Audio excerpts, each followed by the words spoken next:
Hey guys, it's Alex Shelton, loan consultant at Loan Depot here in Palm Springs. Welcome to video number 2 in my mini series talking all about Indian Lease Land.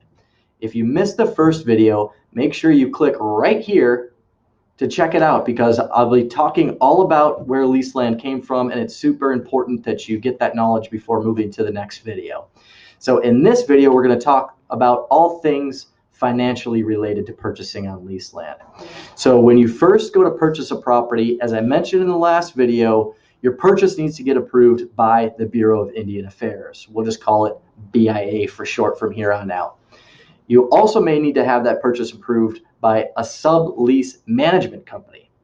They charge you to have your purchase approved. So when you submit your purchase to, let's say, the sublease company first, that's about $250. From there, you will go to the BIA, which is a cost of $500. Now, I'll get into timing on the next video, but if you want to pay the rush fees for these review processes, it's typically around $250 for the sublease and $1,000 for the Bureau of Indian Affairs, the BIA, to review. Now, the next cost that you might bump up against when owning on lease land, so you've already purchased the home, you've moved in, you've made it your own, the next cost is the monthly fee. So just like an HOA, you're going to pay either monthly or yearly to rent the land. That's why it's called leased land. Now, the third cost that you may or may not bump up against, this isn't a guarantee, but some leases are up for an extension. So why does a lease need to be extended? It's because that a bank requires a 5-year cushion from the time the mortgage period ends to the time the lease ends. So typically when you get to that 35-year expiration period, that's when you see these leases come up for renewals. So for example, if you went to purchase a home today, you would need at least 35 years left on that lease in order to get a 30-year mortgage. So that means 2054 would be the lease expiration date. If it's sooner than that, we'd have to shorten the mortgage term to accommodate for the shorter lease, keeping that 5-year grace period throughout the entire options.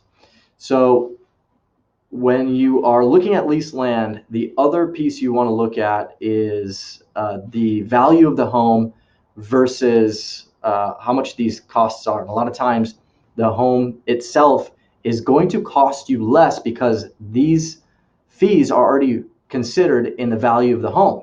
So if you compare two properties together, one is on fee land, one is on lease land, the property that's on lease land is going to just by nature be less expensive, even without any leases, even without an extension that needs to be in place. Now, if you do find a property that has a shorter lease, you're going to get an even better deal because that means the pool of people that can purchase that house if they need a mortgage is going to be smaller. Because what happens when we shorten the amortization period on a mortgage?